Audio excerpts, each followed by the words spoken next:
For more from the investment conference, we cross to SABC News' economics reporter Liabo Setho in Sandton. Liabo, over to you.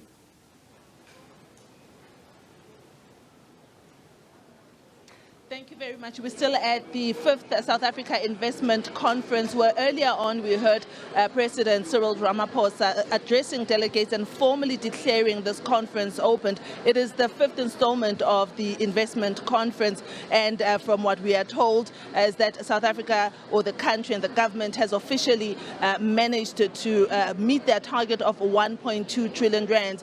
Messages have been coming through on our phones. Looks like more than 40 companies have already made investment pledges. We're yet to find out if these are new investment or recurring investments, but as things stand now, what I can share with you is that more than 40, in fact 47 companies have already made pledges ranging from education sector, food, transport. And speaking of transport and connectivity, on the floor just below where the president was making his speech is the exhibition center, and as is always custom, we make sure that we speak to the exhibitors and the companies that are exhibiting here to get their sense of the conference itself and also to understand their business a little bit better. And in this instance, we are looking at connectivity in the taxi industry, and I'm sure you're trying to match the two together, but it's actually a thing that is happening. A company called Taxi that offers a free Wi-Fi to the taxi industry.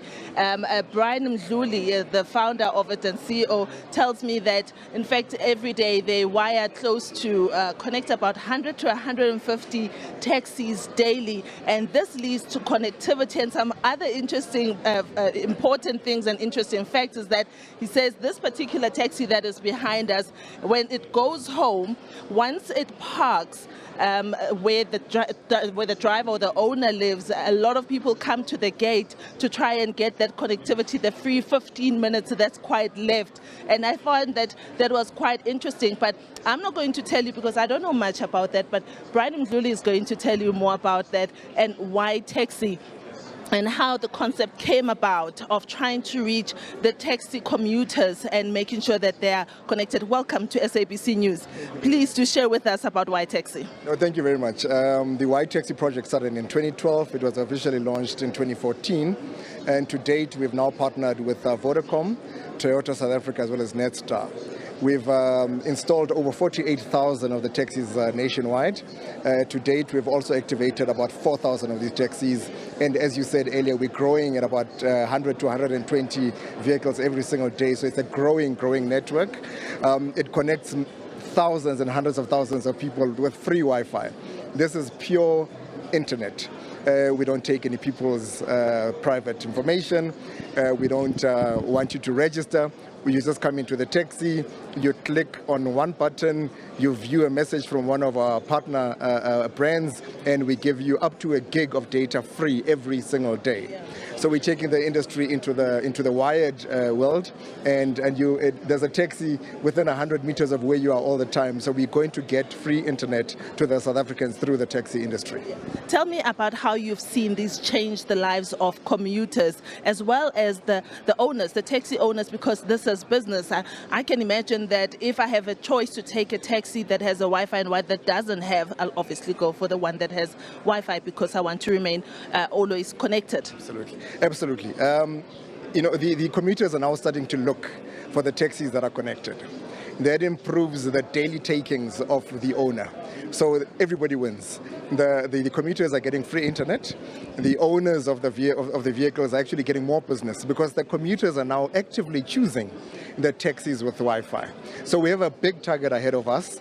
We have a big pressure from the industry to get as many of these taxis wired as possible because they're now seeing the benefit of additional people that want to come back into the taxis. It turns your 40-minute commute to and from work into productive time.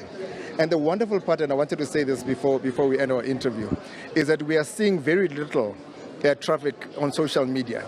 The users of this particular platform are using the internet for what the internet is intended for, pure information.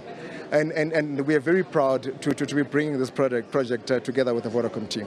I tried very much to explain to our viewers about how this taxi, when it gets home, how it serves for another 15 minutes a whole host of other people in the community. Maybe you can relay the story a little bit better than I did. You did very well. Yeah. So this particular taxi is in Tipkloof, and the driver tells us, because when you switch off the taxi, the Wi-Fi in the taxi remains on for another 15 minutes. You can literally pick up the signal from the taxi up to 20 meters away. So it acts as a community hotspot for the last 15 minutes every day. And the driver says every time he parks and he closes the gate, he looks outside, he finds all of these young guys quickly downloading the last 15 minutes because they get a free gig in that last 15 minutes. So it's a very heartwarming story.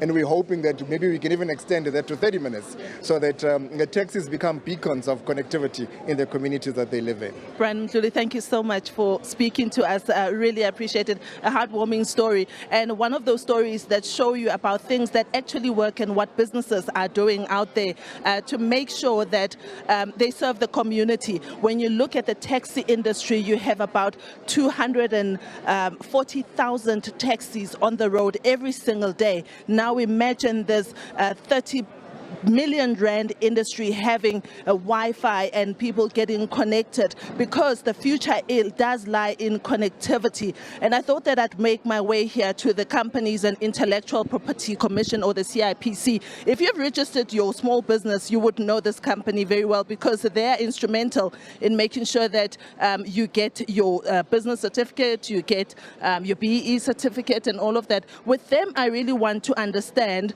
about how how people have been registering businesses over the last 5 years. When we saw the first competition, or rather the first conference of investment conference happening, which was in October the 26th in 2018. And we're here with Mr. Mateka. Thank you so much for joining us, and welcome to SABC News. I've been telling our viewers here that I am quite, I want to know about how the business is looking.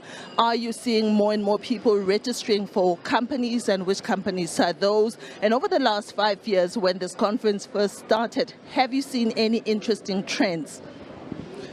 Thank you very much, and good day to the viewers.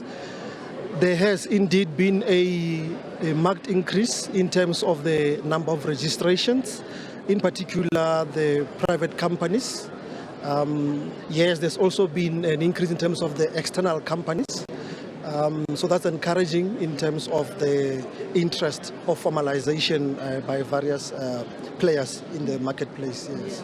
And do you see those businesses actually stay in the game? Because it is said that most businesses, in fact, go out of business within the first 1 or 3 years of being formed or registered. Is the deregistration, does it talk to the numbers that are being bandied about the closure of businesses? I must say the deregistration process is just a compliance tool that we use to remind persons who own businesses that they need to have their annual renewals done. It's not a punitive action that we take. So if, for example, a company is owing annual returns and they pay before final deregistration, that brings them back into business. However, I think it's an issue of compliance that just needs to be raised. So we just have to ramp up compliance so that persons who own entities can know that there are responsibilities when owning an entity. Most importantly, we need to know who are the current directors, what are the addresses currently, and so that we can have credible registers in our records. And of course, there's always the benefit of having a business that is registered compared to one that is not registered. That's true, yes. Right. Mr. Mateka, thank you so much. I wish I could have engaged you a lot more about what you do at the CIPC. These are the guys that you get in touch with when you want to register your small business or any business or partnership to remain compliant and to be able to get some of the benefits that you do get when you are a registered and legal company. We are going to be speaking to more role players who are here at the 5th South Africa Investment Conference. A little later on, I'll be speaking to the Black Business Council as well as one SME, just to get their sense of the last 5 years and also what the President said to us earlier on. And with that, I'm handing over back to you in studio. Thank you very much, Liabo, reporting live from the investment conference. I love the fact that there's a taxi parked in the middle of the Sandton Convention Centre.